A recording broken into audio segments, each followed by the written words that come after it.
नमस्कार, मी गणेशराव आणि तुम्हा सर्वांच्या बेबी न्यूज तुमसरमध्ये स्वागत आहे. मित्रांनो, आज आम्ही अशा ठिकाणी आलेले आहोत ज्या ठिकाणी चिमणी चिव करत नाही आणि कावळाही काव करत नाही. एकीकडे इथं 55 परिवार राहायचे, पण आता सर्व ओसाड पडले. तुम्ही बघू शकता, हे झोपडी बघा. एकीकडे या आदिवासीचा महल होता, आता ही खंडर झालेली आहे. का झालं याचं मुख्य कारण आहे, इथं या जी गाव आहे त्या गावाच्या जमिनीवर शेतकऱ्यांसाठी राजीव सागर बांध बनलेला आहे. आणि या राजीव सागर बांधमुळे या भंडारा जिल्ह्यातील अनेक शेतकऱ्यांच्या शेतामध्ये पाणी जाऊन अनेक शेतकऱ्यांच्या चुली पेटल्या, परंतु ह्या आदिवासींच्या चुली विझल्या आणि आजही तिथं साधी एक काडी लावायला जागा नाही. ही परिस्थिती का झाली, कशी झाली, याबाबत आपण चर्चा करणार आहोत. आणि मी आलेलो आहो तुमसर, भंडारा जिल्ह्यातील तुमसर तालुक्यातील कमकासूर या गावामध्ये. ज्या 3 गाव कमकासूर, सुसुर्ड आणि सीतेकसा या तिन्ही जवळपास आहेत आणि जवळपास 300 हेक्टर या जमिनीवर हा राजीव गांधी सागर बांध झालेला आहे. या बांधमुळे अनेक समस्या निर्माण झालेल्या आहेत. आदिवासी बांधव आज वनवनही भटकंती सुरू आहे, परंतु शासन त्यांच्याकडे लक्ष देत नाही.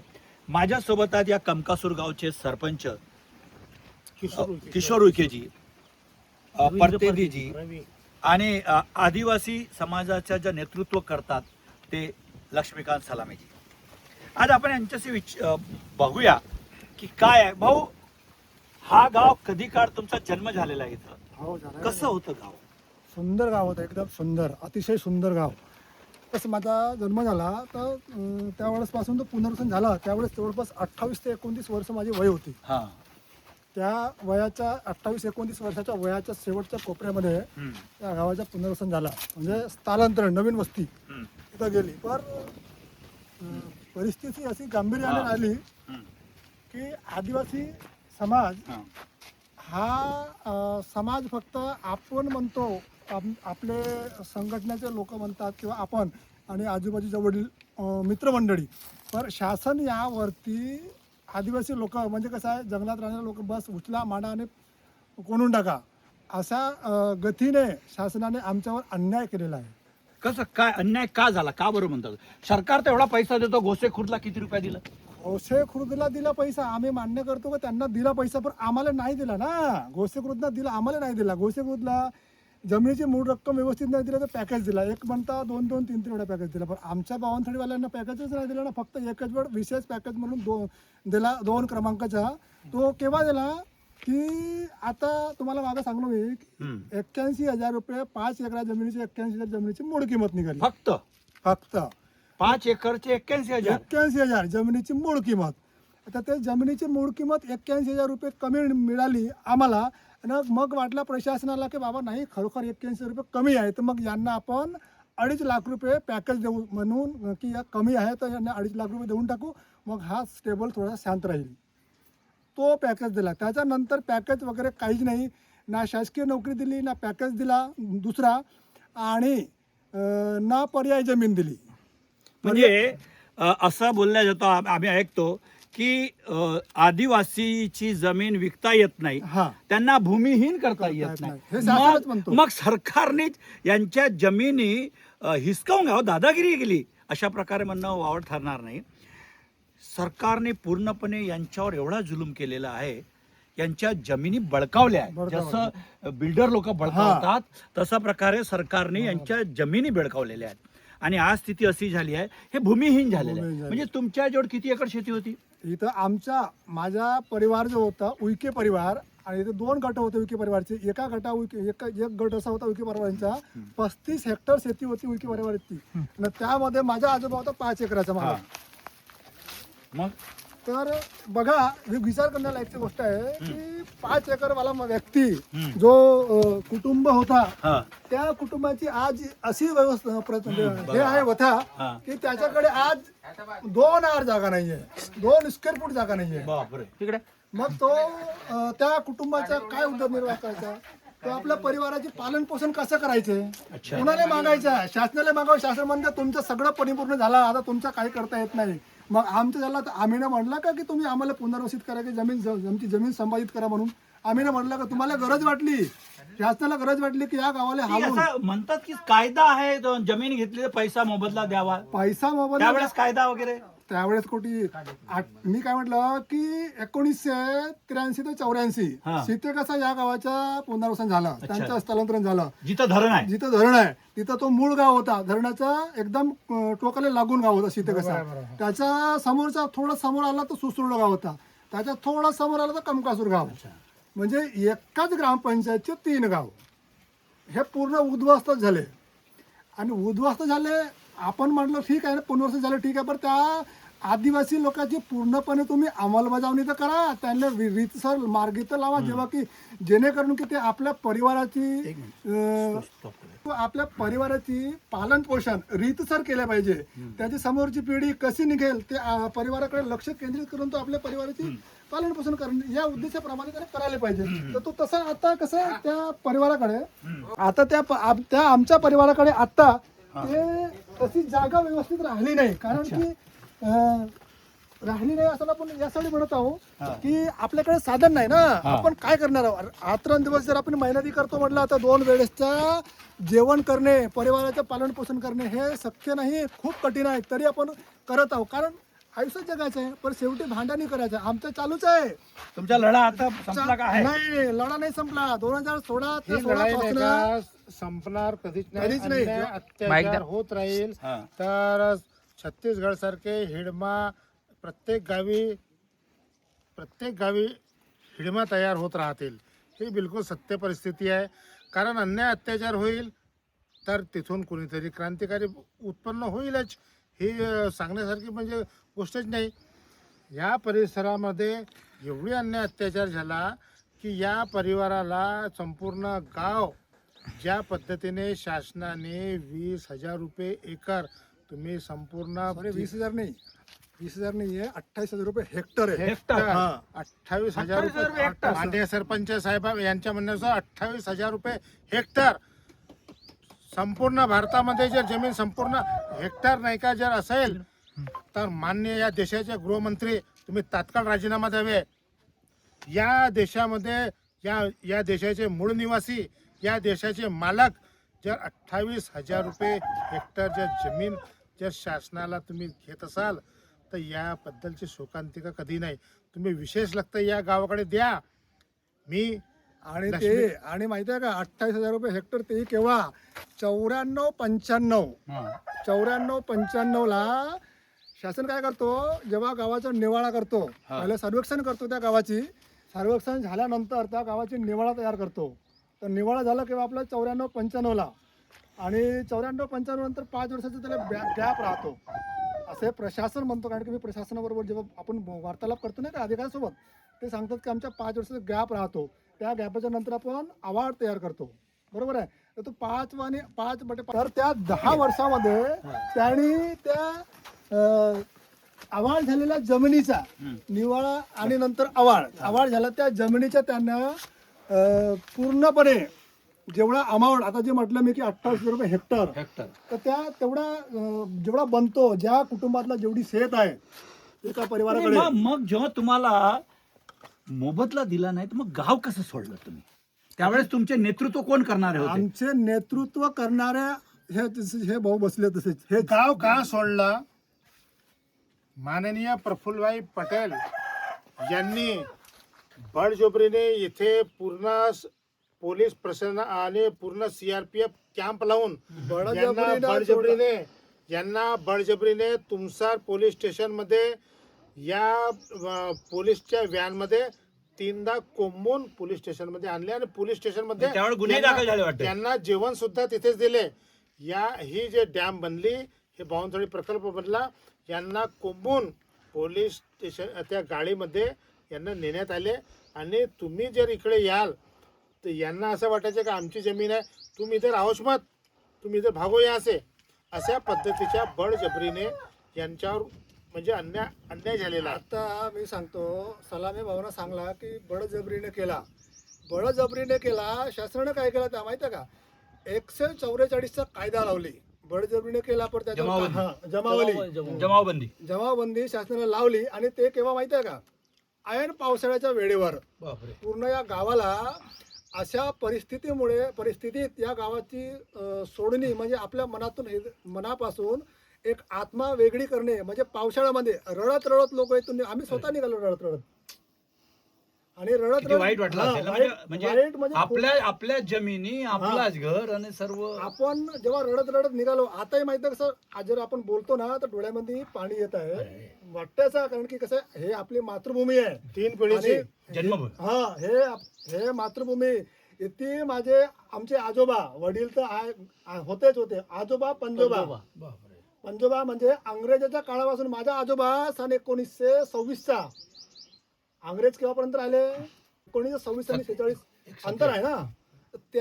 त्या वेळेसपासून या गावाचे मूळ मालक आपण. आणि 1800च्या काळात. हा, आपण तेच म्हणतो की आपण जेव्हा मालकी असलेले व्यक्ती, या आपण दुसरी नाही, आपली मालकीत होती, आपण त्याच जागेचे मालक म्हणतो. आपण दुसऱ्याला म्हणत की म्हणजे आपली 5 रुपयाची वस्तू एखादी हरवली तर आपला जीव कसा वाटते. आणि तुमचा एवढा म्हणजे बालपण जिथं गेला, इथं खेळले या गल्ली वगैरे मध्ये, म्हणजे आता हे सर्व घर तुटलेले आहेत. मग हे जे उरलेले घर आहेत ते कसे आहेत, हे जे आता उरले, मला वाटते 55 परिवार होते आणि त्याच्यामध्ये पुनर्वसन झालेलं.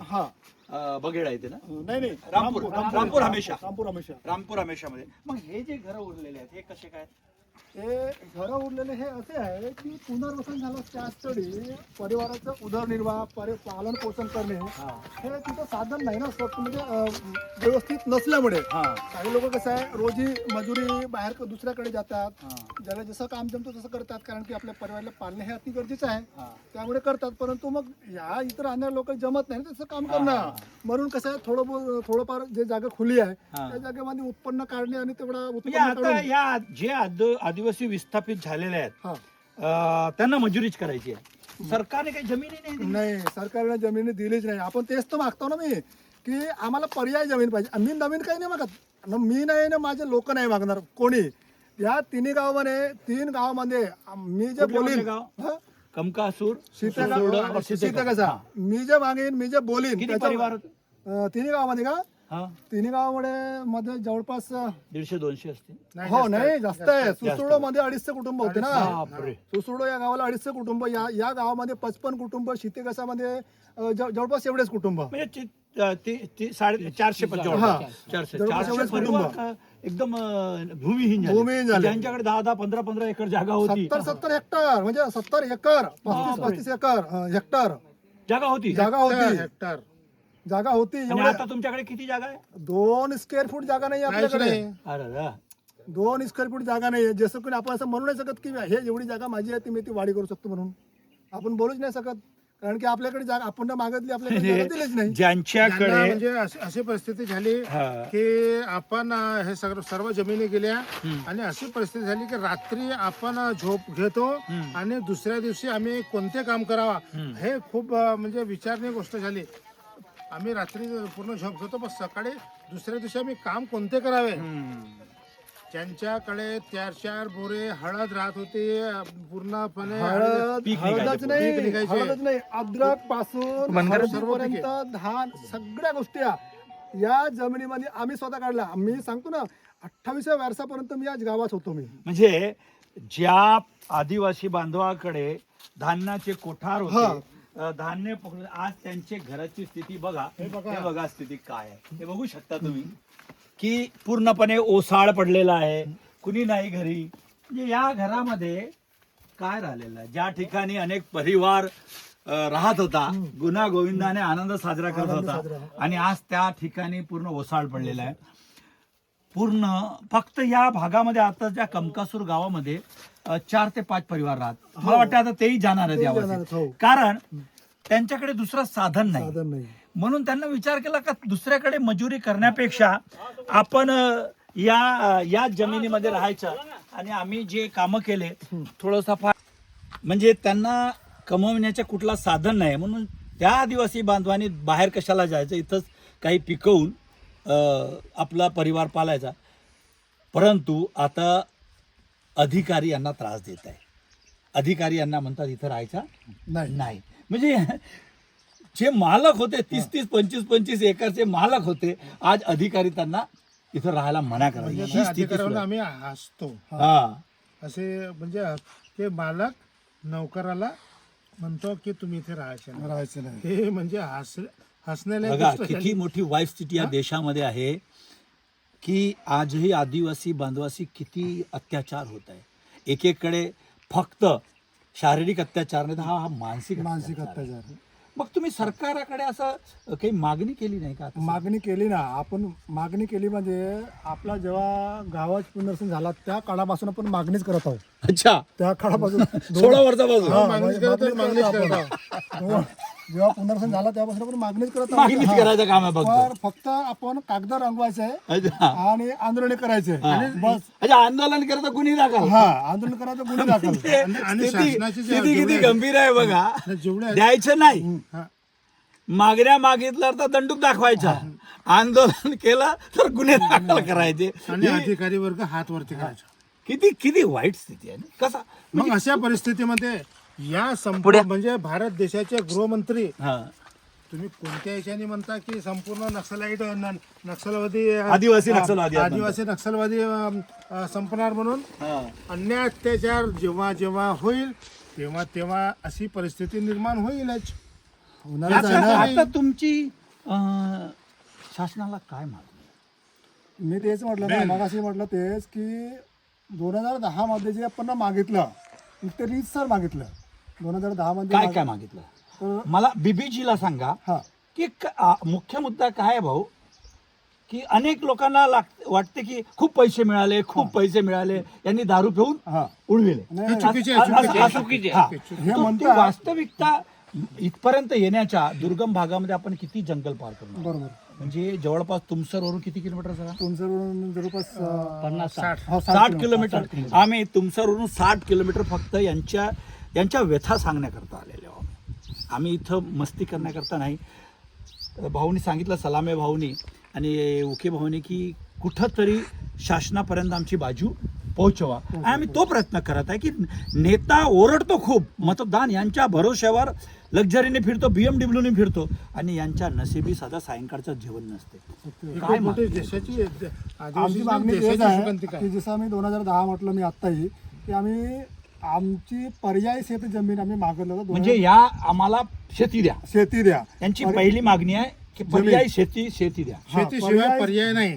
पर्याय शेती जमीन पाहिजे म्हणून आमची मागणी तेव्हाही होती 2010 मध्ये आणि आता तेच मागत आहोत आपण. आणि ते सांगतो की पर्याय शेती जमीन आपण आदिवासी आहोत म्हणूनच नाही, हा.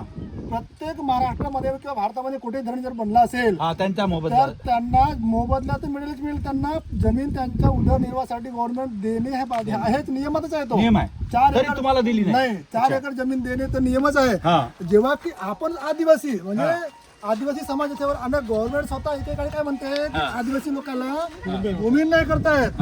आणि जेव्हा स्वतः त्या आदिवासीला जर गरज पडली की कोणाला काही करायचं आहे तर जमीन नाही विकतायत.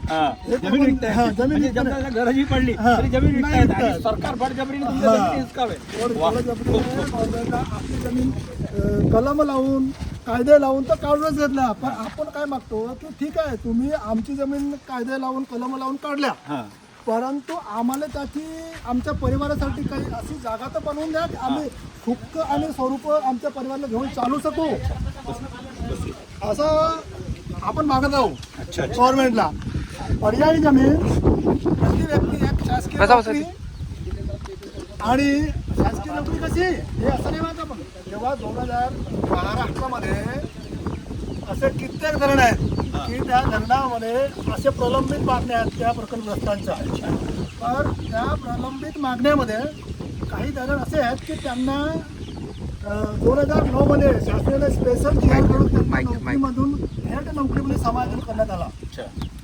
आणि संबंधित विभागाने. तर मग आम्हाला का नाही? आम्ही तर 2009 मध्ये 10 मध्ये आमचा पुनर्वसन झाला, जमिनी झाल्या 94-95 मध्ये संपादित. मग आम्ही का त्या कायद्यात नाही बसत? मग काय म्हणतो सरकार? सरकार म्हणतो ना की जो नियम आहे त्या नियमाचा रीतसर व्यतिरिक्त करता येत नाही असं शासनाचं म्हणणं आहे. आणि पॅकेजची जर गोष्ट केली आता मी मागणी केली 20 वर्षाकरता हा सांगतो ना, आता ती पॅकेजची गोष्ट आपण केली की आम्हाला पॅकेज एकच भेटला म्हणून, त्याच्या व्यतिरिक्त नाही भेटला. आता विशेष पॅकेज म्हणून आपण मागत आहोत की कृषी रोजगार हमी योजनेअंतर्गत जे कृषी मजुरी मागतो आपण, आम्हाला नवीन नको, आम्ही नवीन नाही. आपण जेव्हा 2010 मध्ये त्या 2010 मध्ये जेव्हा आपला गाव पुनर्वसन झाला तर त्यावेळेस जी आपण मागणी केली होती, बैठक क्रमांक 49 विभागीय आयुक्त नागपूर याच्याकडे त्या मागणीचा प्रस्ताव सादर गव्हर्नमेंटला दिलेला आहे. तो तरी त्याच्यावर आतापर्यंत गव्हर्नमेंटनं लक्ष केंद्रित न केला आणि आपल्यापर्यंत त्याची माहिती आणि तो झाला काय, मंजूर झाला, सँक्शन झाला, कुठे गेला त्याचं काही माहिती नाही. पेंडिंग आहे पेंडिंग आहे. आणि 2000 ते सांगतो ना, 2010 मध्ये 145 रुपये रोजी होती त्या कृषी मजुरीची, आज 312 रुपये आहे. तेव्हा 2,90,000 व्हायचे, आता होते 6,24,000. आपण तेच मागतो, नवीन काही नाही मागत. आपण मी म्हणतो ना, नियमाच्या बाहेर आम्ही मागणार नाही. आम्ही ज्या नियमात बसतो आम्ही तेच मागू, त्याच्या व्यतिरिक्त मागणार नाही.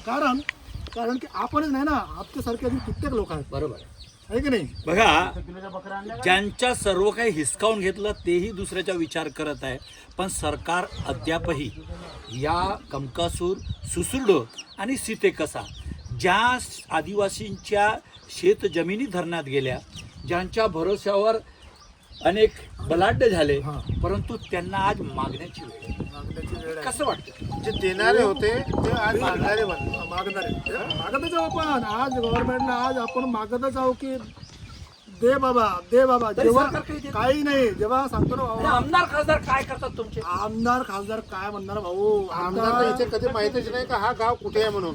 मी खुल्या शब्दात बोलू का तुम्हाला? बिलकुल स्पष्ट बोला. खुल्या शब्दात बोलतो. 2016 मध्ये मी जेव्हा इथं धरणे आंदोलन केले होते, आम्ही पूर्ण गावाला आणलो होतो. मी इथं पूर्ण गावाला, इथं 1 महिना राहिला. मी दिवाळी काळी दिवाळी बनवली होती, हे सुद्धा होते, काळी दिवाळी बनवली. 1 महिना राहिलं तेव्हा आमचे आमदार माननीय वाघमारे जे होते, भाऊ वाघमारे, आता ते त्यावेळेस माहिती आहे का, तेव्हा नाना भाऊ पटोले हे खासदार होते.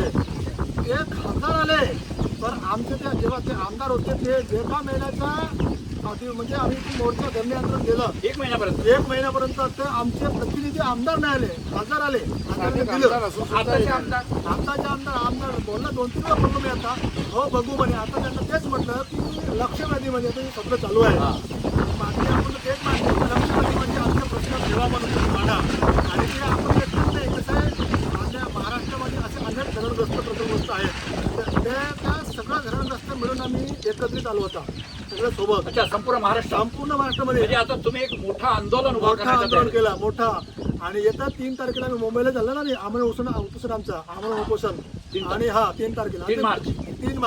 आणि ते बेमुदत आहे. जेव्हापर्यंत शासन आमच्या प्रश्नावर लक्ष केंद्रित करणार नाही तेव्हापर्यंत बेमुदत आहे. म्हणजे शेवटी आता यांना तो रस्ता, तो मार्ग स्वीकारावा लागला, शेवटी आंदोलनावर यावं लागलं.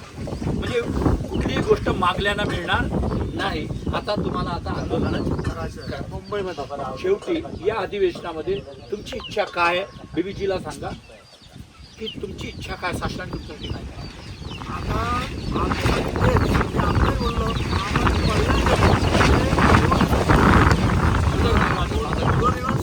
पर्याय शेतकरी जे आहेत ते पाहिजे. एका व्यक्तीला कसं द्या योग्य ते आर्थिक पॅकेज कृषी मजुरी अंतर्गत एका वर्षाचे 100 दिवस 20 वर्षाचे पैसे 6,24,000 रुपये प्रति परिवार. प्रति कुटुंब.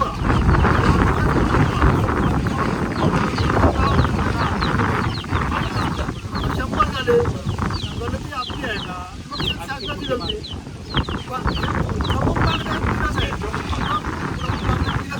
एवढंही दिलं तरी स्टेबल म्हणजे तुमचा परिवार आपल्यापर्यंत बरोबर व्यवस्थित राहू शकते आणि आपला परिवार चालवू शकते. की नाही बाबा मी कसं करतो माझा परिवार आता सुखात राहू शकतो बरोबर. आणि 18 लाख सुविधा जर म्हटला तर मग ते 2 गावाचं असेल माझ्या त्या दोन्ही गावांमध्ये ग्रामपंचायत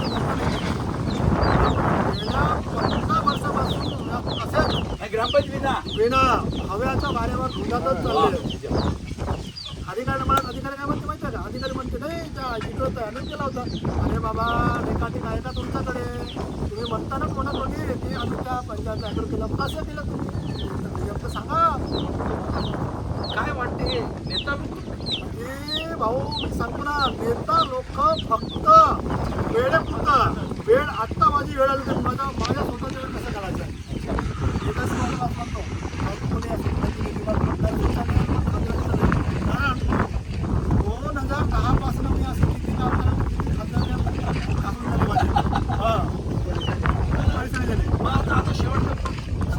शेवटचं उपाय आता तेच ना. आता 3 तारखेला आम्ही धरणे आंदोलन चालू आहे, उपोषण आमरण उपोषणचं आहे आमच्या मुंबईला. की जेव्हापर्यंत आपले राष्ट्रवाद्या आहेत, आता ते सांगा पर्याय जमीन, नोकरी आणि आर्थिक पॅकेज याच गोष्टीवर धरणे म्हणजे आमरण उपोषण आहे आमच्या मुंबईला आझाद मैदान इथं. आणि आपणच नाही, बावनथळीच नाही, संपूर्ण महाराष्ट्रव्यापी जेवढे धरणग्रस्त आहेत, जेवढे सगळ्यावर अन्याय झाला त्या सगळे लोक आम्ही एकत्रित आलो आणि आमरण उपोषणासाठी आम्ही तयार झालो. मुंबई मंत्रालयात मित्रांनो, याला व्यथा म्हणावा की आणखी त्याच्यापेक्षा खालचा काही शब्द असेल. मला सुद्धा वाईट वाटते की ज्यांच्या भरोशावर आमदार खासदार हे मोठमोठ्या गाड्यामध्ये फिरतात, AC मध्ये बसतात आणि त्याच आदिवासी बांधवांना वारंवार मागण्या करूनही काही मिळत नसेल, तर ही भारतासारख्या लोकशाहीकरता एक सौभाग्य आहे. एक मूलनिवासी जो आहे या देशाचा त्यालाच मागावा लागतो आणि तुम्ही त्याला काही देत नाही. माझी विनंती आहे की शासनाने त्वरित या आदिवासी बांधवांनी यांच्या 3ही मागण्या त्वरित पूर्ण करावा, एवढी माझी विनंती आहे. मी गणेश राव, PBG न्यूज.